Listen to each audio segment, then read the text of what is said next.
pues vamos a completar las clases que se refieren a cirugía transprotésica o paraprotésica o preprotésica, como quieran llamar. Y para ello vamos a ver ahora las técnicas de una perspectiva histórica, ¿no? En realidad esta clase fue preparada hace un par de años para un congreso de prótesis donde me pidieron hacer esta clase, la cirugía transprotésica en los últimos 100 años, ¿no? Considero que no tengo ni la vejez ni la autoridad para hablar sobre el tema, pero siempre me ha parecido interesante. Y viendo en retrospectiva, después de 30 años de ejercer la cirugía bucal y maxilofacial, hemos podido ver pues la evolución de las técnicas rápidamente, sobre todo en los últimos 20 años, ¿no? De tal manera que esta técnica, las técnicas, esta vigencia de la cirugía no es algo descabellado, sino ha sido producto de algo que ha ido pasando por nuestros ojos en los últimos 20 o 30 años y que en muchos casos ni siquiera nos hemos dado cuenta. Vemos, por ejemplo, la fotografía de un libro, ¿no? De un libro clásico de cirugía bucal, donde se muestra un cirujano dentista, ¿no? Con su forceps en la mano, sin uso de guantes, sin uso de mascarilla, sin uso de gorro, con una barba frondosa, un bigote frondoso, porque evidentemente se trata de un dentista de los primeros años 20, de los años 20 del siglo pasado, ¿no? Año 1915 a 1916. Los conceptos han ido modificándose, ¿no? Los libros clásicos de cirugía bucal, el Kruger, el Laskin, el Riesenteno, hablando de la lengua hispana, también nos muestran dentro de sus fotografías, dentro de su texto, de su contenido, fotografías y similares donde se ven dentistas haciendo extracciones sin guantes y sin medida de protección. Entonces los conceptos han ido cambiando, las técnicas también, y algunos conceptos que nos parecían ya superados, indiscutibles, ¿no? Esa es la palabra. Vemos que ahora pues han ido modificándose a la luz, sobre todo del desarrollo de los biomateriales y de las técnicas de implantología. Por ejemplo, creíamos que después de la extracción dentaria o después de eliminar un quiste o hacer una apicectomía, era suficiente con limpiar el tejido, la cavidad, el lecho quirúrgico, y eso permitía que el hueso se desarrollara o se formara en forma automática, ¿no? Sabemos que eso es absolutamente falso en estos tiempos, ¿no? Pensábamos que la tomografía no era indispensable, era un lujo, ¿no? Así como los ascensores se decía que era un lujo antes en los edificios, ahora se ve que es una necesidad. Ya no es una necesidad, ahora es un derecho pues, de los discapacitados o las personas con capacidades especiales, ¿no? Entonces las cosas han ido cambiando. Y finalmente se pensaba que los injertos en bloque solo se usaban en implantología, cuando eso no es cierto, se puede utilizar para diferentes procedimientos, ¿no? Acá, por ejemplo, decimos que después de una hiperplasia siempre se pierde el fondo de surco, eso no es cierto. ¿Por qué no es cierto? Porque mientras no toquemos las inserciones musculares o mientras no eliminemos la encía adherida, el fondo de surco se va a mantener constante. Como vemos aquí en el posoperatorio de este paciente, no hemos perdido fondo de surco, ¿no? Volvemos nuevamente al anterior. Preoperatorio con una hiperplasia fibrosa, posoperatorio le hemos devuelto el fondo de surco sin hacer ninguna técnica adicional, simplemente respetando la encía adherida y respetando la inserción muscular. En la zona vestibular anterior, una hiperplasia en forma de doble labio, se eliminó el tejido blando, no se ha tocado la encía adherida, todavía está edematizado el tejido blando y después de algunas semanas vemos cómo la encía adherida ha mantenido, en este caso con la inserción muscular, el fondo de surco. Después de la extracción vemos que la sutura es suficiente para que rellene la cavidad, vemos que esta cavidad que va a quedar, acá está quedando la cavidad, no es suficiente con que se suture, porque si se sutura simplemente se va a rellenar con ¿qué? Con tejido blando. Entonces actualmente la tendencia es a colocar injerto óseo y membrana después de estas cirugías. Desafortunadamente en nuestros países latinos el utilizar estos biomateriales conlleva un costo adicional de tratamiento y no es un tratamiento o una terapia todavía de alcance social, ¿no? Aquí vemos un canino retenido, la cavidad que queda, si suturamos y no rellenamos con hueso, esto simplemente se va a rellenar con tejido blando, es decir, va a desaparecer la tabla vestibular. Acá está el diente extraído. Otro caso, vemos también un diente inferior, ¿no? Un doble dilaceración de la raíz. Aquí se está complicando, ¿por qué? Porque la raíz es lógicamente un diente que en este caso aparece sumamente fácil, se fracturó porque había doble dilaceración de la raíz, ¿no? Porque es importante la tomografía. Vemos que en este caso la corona está por vestibular, pero la raíz está hacia el lado palatino, pero totalmente dilacerada, cosa que no se ve en la panorámica. Entonces ya en estos tiempos, acá vemos el diente al momento de ser extraído, en estos tiempos es fundamental la tomografía para localizar dientes retenidos, ¿no? Acá vemos un premolar en la zona superior, acá vemos el mismo diente, pero en una vista diferente, a la izquierda la panorámica, a la derecha de nosotros la radiografía lateral de cráneo, y la tomografía computarizada nos muestra que la corona está hacia el lado palatino, ¿no? Cosa que no se ve ni en la panorámica ni se ve tampoco en la radiografía lateral. Y con esta tomografía hacemos una cirugía muy fácil en la zona palatina, ¿no? Y esto caso lo hemos visto en la clase anterior, un injerto en bloque colocado para aumentar el hueso y mejorar las condiciones solo para colocar una prótesis completa. Pero nuestro tema es vigencia de la cirugía paraprotésica. ¿Qué técnicas vamos a evaluar históricamente? Vamos a ver 4 temas importantes. Cómo hemos ido cambiando o hemos ido evolucionando desde la alveoloplastía, o sea, eliminar el hueso indiscriminadamente a veces, hasta la regeneración ósea guiada, es decir, proveer al paciente de una mayor cantidad de hueso. Cómo hemos evolucionado desde la famosa profundización de surco que ya no se usa, hasta las modernas técnicas de injerto en bloque para aumento del hueso en la zona vestibular, en la zona, en el hueso dentoalveolar, perdón, ¿no? Cómo ha evolucionado la odontología desde los trasplantes dentarios hasta los implantes intraóseos, cómo hemos dejado de lado los reimplantes dentarios para también optar por los implantes intraóseos, y en una otra oportunidad tendremos la oportunidad de ver cómo hemos evolucionado desde la apicectomía hasta los implantes inmediatos, ¿no? Han ido cambiando las cosas radicalmente. Este es una, un dibujo, una gráfica del libro de Kruger, donde nos muestra nuestro famoso alveolótomo, que ya no debemos utilizar, que muestra cómo se utiliza recortando el hueso en forma pues exorbitante, exagerada, rompiendo, arrancando el hueso indiscriminadamente. Esto ha ido cambiando, fíjense en este libro de los años 20, que ya está coloreado, donde vemos que han sido eliminados todos los dientes, extraídos los dientes, y el hueso vestibular como ha sido osteotomizado. Es una cosa radical, absurda para estos tiempos. Entonces aquí hemos cambiado, evolucionado hasta eliminar el hueso solamente en las zonas excesivamente prominentes. Sin embargo, todavía se usa esta técnica, ¿no? Pero cada vez menos, ¿no? Vemos en este caso un hueso, un diente que se ha perdido, una prominencia ósea. En lugar de hacer osteotomía, ¿qué vamos a hacer? Vamos a plantear un injerto óseo, fíjense, y la colocación de una membrana, y la membrana está fijada con un tornillo. Volvemos a la imagen anterior, este es el defecto óseo, se ha rellenado con huesos, cubierto con una membrana, y después de algunos meses hacemos un colejo para colocar los implantes, y fíjense qué bonito ha remodelado el hueso. Esto se llama regeneración ósea guiada. Volvamos a repetir. Si hubiésemos optado por hacer simplemente una osteotomía, una remodelación ósea, este tejido se hubiera rellenado solo con tejido blando. Entonces, conclusión, hubiera quedado un reborde afilado en forma de filo cuchillo, filoso, y no hubiese sido posible colocar ni implante y tampoco una buena prótesis parcial o una prótesis fija adecuada, ¿no? Entonces vemos cómo la técnica, la cirugía ha evolucionado.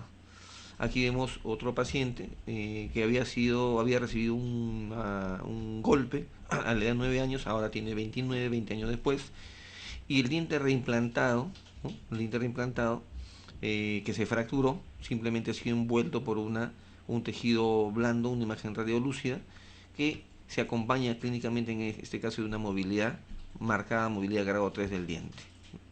Clínicamente hacemos la extracción, muy fácil.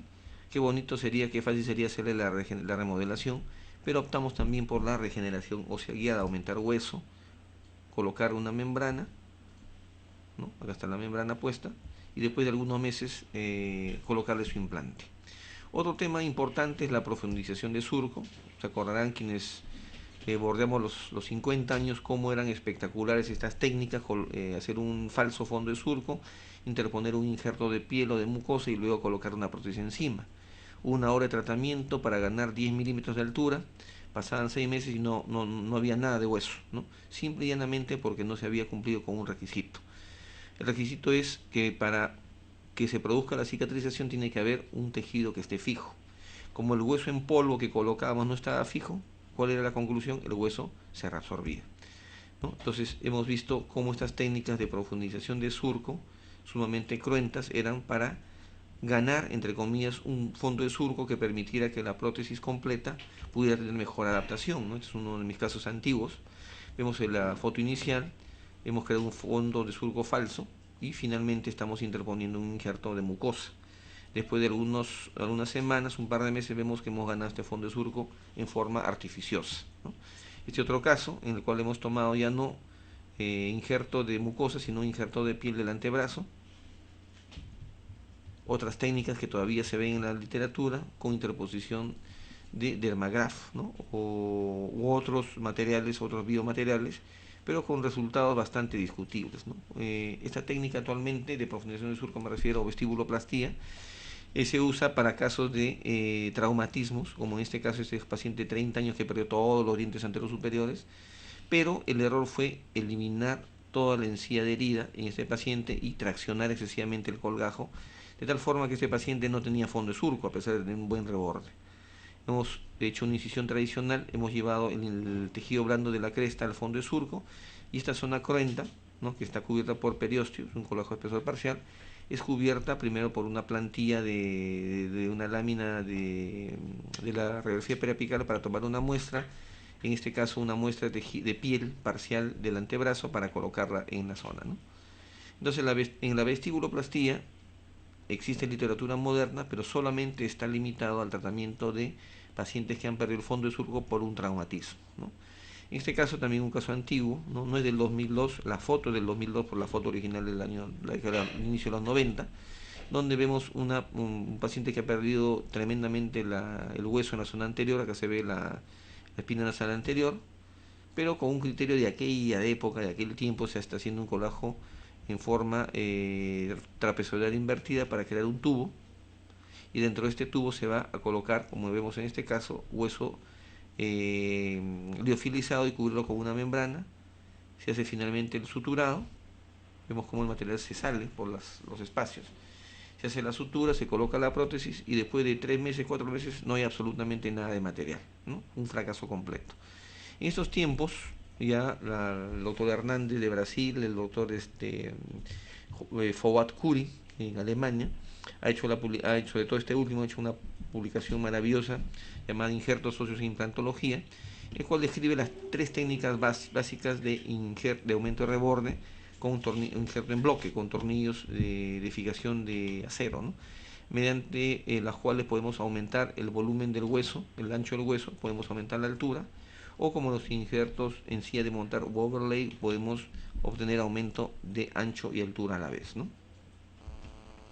En este caso observamos claramente cómo este paciente ha perdido hueso en la zona vestibular. Es un hueso en forma de una C, una depresión tremenda, la cantidad de hueso alveolar es delgada. Entonces estamos preparando al paciente para colocarle después implantes y obtenemos injerto de hueso del mentón de ambos lados sin tocar el hueso de la línea media y lo fijamos con 2 tornillos durante 6 meses para después hacer la reconstrucción con implantes. Somos igual el paciente que vimos en la clase anterior para obtener este resultado. Aquí vemos en toda la zona anterosuperior un hueso muy delgado en un paciente que había sufrido de extracciones dentarias hacía más de 40 años y el hueso era demasiado delgado y pequeño, como se ve en esta tomografía de perfil, ¿no?, o reconstrucción sagital. Vemos que el hueso alveolar es muy delgado y el paciente desea colocarse implantes, tenemos que aumentar el hueso en ancho, en altura, suficientemente en ancho, para poderle colocar implante después, ¿no? Aquí vemos la pérdida de hueso, ¿no? Vemos la depresión en la zona vestibular en un paciente que había tenido una infección severa de un canino hacía un par de años, y donde vemos en forma de arco gótico el reborde alveolar, ¿no? Perdió altura, perdió ancho.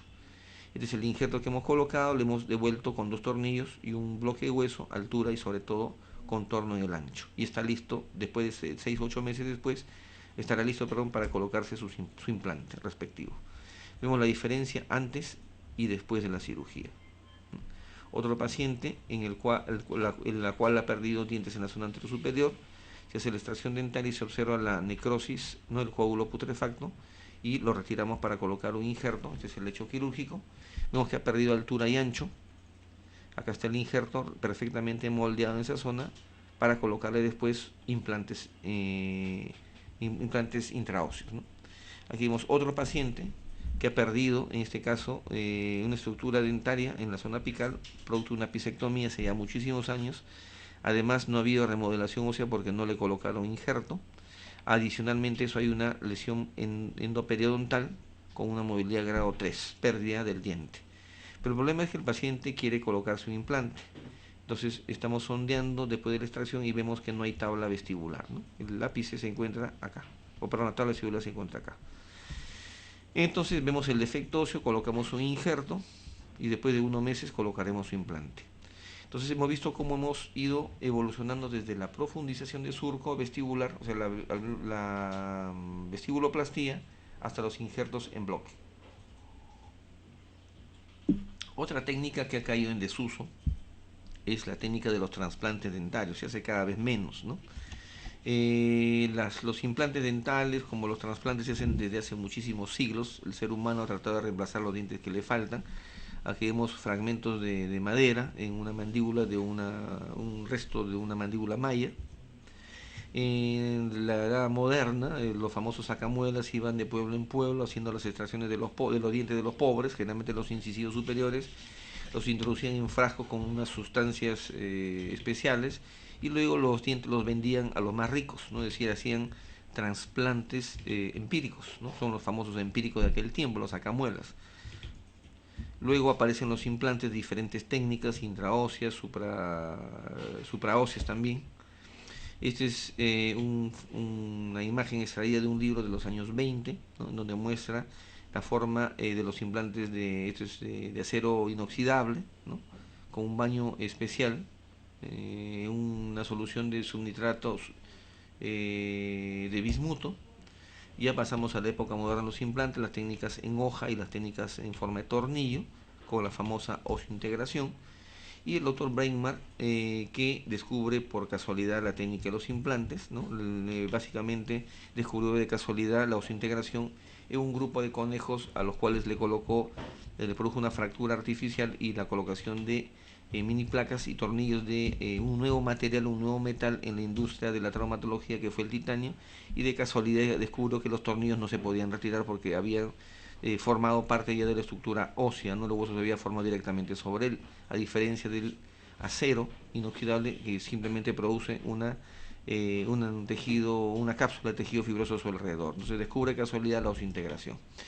Esta osseointegración ha permitido que los tornillos de titanio, ¿no? De diferentes características, proporciones, dimensiones, formas, puedan ser introducidas dentro del hueso y bajo diferentes tipos de preparación rugosa o rugosidad permitir la formación de hueso directamente sobre su superficie, ¿no? Acá vemos un caso antiguo, el cual hemos colocado un injerto en bloque para crear un falso alveolo y en este caso colocar un diente, el tercer molar en el lugar del primer molar, y acá vemos el caso a los 6 meses donde se está retirando el tornillo, pero donde ya el diente está fijo, ¿no? Y espera simplemente que se complete el desarrollo de la raíz. Este es un trasplante dentario. Este es otro trasplante del tercer molar de la pieza 4.8 al lugar de la pieza 3.6, ¿no? Al primer molar del lado contrario. Como no había alveolo dentario, se ha fracturado la tabla vestibular, ¿no? Con una técnica llamada el split, y el diente se ha dejado caer pasivamente en la cavidad. En este entonces, año 1986, si mal no recuerdo, todavía en el Perú no había sido difundida la técnica de los injertos en bloque, entonces el hueso fracturado se dejó libremente, ¿no? Esperando que se fijara tanto el diente como el hueso de la tabla vestibular. Pasaron unos años, el diente recibió tratamiento de ortodoncia, se fijó, quedó con una movilidad en 1, ¿no? Sin embargo, la raíz nunca se desarrolló. ¿Fue éxito o fue fracaso? ¿No? Si la idea era preservar el espacio y la altura del hueso, se puede decir que parcialmente hubo un éxito, ¿no? Si vemos del punto de vista de la permanencia del diente trasplantado, es un fracaso porque después de 13 años, el diente ha permanecido en boca, pero finalmente tuvo que ser extraído para luego colocarle un implante. Sin embargo, los implantes ya colocados dentro del hueso tienen, como se dice, una garantía de por vida. Una vez que se colocan en el hueso ya no sale. Entonces la viabilidad de los implantes, la permanencia de los implantes es de mayor tiempo que un trasplante. Por lo tanto, ¿para qué arriesgar o poner en riesgo la viabilidad del trasplante dentario, someter al paciente a una cirugía que no le va a asegurar que el diente permanezca 5 años, 10 años, 13 años, 15 años, ¿no? A diferencia del implante que sí tiene una permanencia de por vida. Aquí vemos una vista oclusal del diente ya reconstruido finalmente sobre implantes, ¿no? Entonces, la pregunta del caso, ¿es mejor un trasplante o un implante? Definitivamente el implante tiene una viabilidad mejor a largo plazo y preserva el hueso mejor cuando es bien colocado, cuando se cumple el protocolo y cuando se cumplen los principios de rehabilitación en los pacientes, ¿no? De tal forma que acá vemos un extremo libre inferior que ha sido rehabilitado con implantes. Finalmente, una técnica que es bastante común, que es la técnica de los reimplantes dentarios. Generalmente hablamos de reimplantes posabulsión, traumatismo, el niño en edad corta pierde un incisivo, se cae el incisivo, se cae el canino, que lo más frecuente son los incisivos superiores. El dentista con buen criterio hace la limpieza del diente, lo vuelve a colocar el alveolo, el diente se fija, pero no se sabe exactamente cuántos años va a durar en boca este diente, ¿no? Una de las formas más simples es la concusión. La luxación es cuando se produce una ruptura del ligamento periodontal, pero el diente permanece dentro del alveolo. La extrusión es cuando el diente va más allá del alveolo dentario y se produce fractura del hueso. Y la intrusión, la extrusión es cuando el diente sale fuera del alveolo. Y la intrusión es cuando el diente va más allá del ápice del alveolo dentario, pero es severo y grave porque el ligamento periodontal se pierde. Tanto en el trasplante como el reimplante dentario, es fundamental preservar el ligamento periodontal. Entonces, el ligamento periodontal que queda fijo al diente o que queda fijo al alveolo dentario después de una luxación o después de una extracción es pieza clave fundamental para ver la viabilidad de la fijación del implante. Otra cosa es muy distinta si el ápice se cierra o se produce una reabsorción del diente, ¿no? Los estudios han mostrado que cuando se pierde principalmente el ligamento periodontal que queda adherido al diente, existe mayor posibilidad que se produzca una reabsorción radicular. Cuando lo que se pierde principalmente es el ligamento periodontal adherido al alveolo, se produce una reabsorción del hueso, ¿no? o lo que es más grave, una anquilosis. Entonces, las tres formas de reimplante, la más frecuente es la posabulsión accidental, y donde es fundamental preservar el hueso dentoalveolar y mantener el diente fuera de boca el menor tiempo posible, ¿no? La fertilización debe durar un mínimo de 10 días y un máximo de 21, porque después de 21 días ya se formó el hueso, es decir, el hueso inmaduro o hueso tipo 1, y después de ese tiempo no vale la pena, no tiene ningún sentido el seguir manteniendo la fertilización. Si el diente no se fijó en 21 días, simplemente el diente tiene que ser extraído. La solución tamponada de Hank es lo más apropiado, una solución enriquecida con proteínas y aminoácidos, pero que no está disponible en el consultorio. La leche fresca natural, leche de vaca, no la leche de tarro, la saliva artificial o natural, el cloruro de sodio y finalmente el agua destilada o el agua hervida, que son preservantes para los dientes fuera de boca. Aquí vemos un primer caso de reimplante, un traumatismo que después de 9 horas recién acude el paciente a la consulta. Vemos que el diente está totalmente extruido, pero hay preservación de la tabla vestibular, ¿no? Entonces, debido a condiciones económicas y debido a que la tabla vestibular está presente, se coloca anestesia local, se retira el coágulo, que en este caso vemos está de color negro, ¿no? Aquí ya retiramos el coágulo, y luego producimos hacemos la recolocación, reposicionamiento del hueso alveolar, ¿no? Es decir, la reducción de la fractura. No hubo fractura radicular, solo fractura alveolar.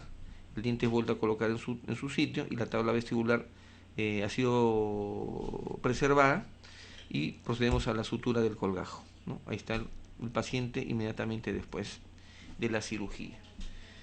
Procedemos a aislar y colocar una férula de alambre, que de pronto no es muy estética en este caso, pero por la premura, la prioridad del caso tuvo que hacerse. Después de 7 días el paciente viene con una encía de color rosado sobre el diente reimplantado, lo cual es un buen indicativo de que se está produciendo la regeneración del tejido blando y abajo el tejido óseo. Después de 22 días se retira la férula y el diente tiene una movilidad que no alcanza a 1, con lo cual decimos que hasta este momento parece ser un éxito el reimplante. se hace vemos una vista palatina, y finalmente lo que se hace después de 35 días, una vez verificada la estabilidad del diente, es la endodoncia y la reconstrucción, en este caso, con resina del diente fracturado, ¿no? Una vista vestibular y una vista palatina. El tratamiento que nosotros vamos a elegir va a depender no solamente de cuánto tiempo ha ocurrido la avulsión dentaria, sino también de la edad del paciente. En este caso hubo una avulsión por un traumatismo de 2 incisivos. El paciente viene a la consulta después de 5 días y la primera opción, lógicamente, son 2 implantes inmediatos, ¿no? Acá están los implantes inmediatos porque son colocados antes de los 7 días, y después de algún tiempo la reconstrucción. Este otro paciente que vino con 2 dientes reimplantados, el central y el lateral, la pieza 1.1 y 1, perdón, 2.1 y 2.2, y que radiográficamente después de algunos meses se produjo una tremenda reabsorción radicular, y que también tuvimos que tomar la decisión de extraer el diente y de colocarle 2 implantes. Entonces, estamos viendo que la primera prioridad para rehabilitar dientes avulsionados, dependiendo de la edad, puede ser ahora en estos tiempos un implante más que el reimplante del mismo diente avulsionado. ¿Cuál es la viabilidad? O sea, ¿cuánto tiempo podemos garantizar que este diente reimplantado dure en boca? Les he mostrado dientes que a los 2 meses se reabsorben. Hemos visto un paciente que después de 20 años se ha reabsorbido, pero que requiere o ha requerido de remodelación ósea, mientras que un implante bien colocado debe durar de por vida. Entonces ustedes tienen la mejor decisión en sus manos, ¿no? Vemos un control posterior de los mismos implantes que ya se han oseointegrado y que han sido un éxito. En este caso vemos la rehabilitación del paciente, ¿no? Después de la colocación de las coronas cementadas, ¿no? Entonces, también hemos visto históricamente cómo se ha producido la regeneración del tejido. Aquí vemos 2 libros que los invito a leer. Uno que ha sido escrito por quien habla hace algunos años sobre las enfermedades estomatológicas en personas del antiguo Perú, que nos da una visión bastante clara desde el punto de vista antropológico de las enfermedades bucales y de los dientes en aquel tiempo, y una versión más estilizada de lo que es una visión más actual de la cirugía oral en su parte tradicional, que es la cirugía de eliminación de quistes, de tumores, y la cirugía más actual, que es la cirugía alrededor de los implantes, en este libro que se acaba de publicar, Atlas Clínico de Cirugía Oral. Y ustedes pueden comunicarse con nosotros a través de la web o comunicarse con nosotros a través del teléfono o de la dirección web que aparece abajo, a través de lo cual podemos ofrecerle o brindarle este libro de Atlas Clínico de Cirugía Bucal, que tiene más de 500 páginas y más de 1500 fotografías, y que se lo recomiendo, la verdad, que incluye una gran cantidad de material fotográfico de todas las técnicas quirúrgicas hasta el momento. Y como conclusión de esta clase sobre vigencia de las técnicas, podemos decir que la cirugía paraprotésica ha evolucionado bastante, es una de las ramas o de las áreas que más ha evolucionado en la cirugía bucal, y que esto ha sido gracias al desarrollo de la tecnología, de los biomateriales en las últimas décadas, ¿no? Los cambios en la cirugía no solamente evolucionan en función del avance tecnológico, sino de una forma distinta de ver al paciente, de una forma distinta de usar estos materiales, de una forma distinta de ver la realidad del paciente, la realidad de la odontología. Los esperamos pues la próxima oportunidad con clases también muy interesantes sobre cirugía oral en su diplomado virtual de cirugía oral, y que tengan muy buenos días.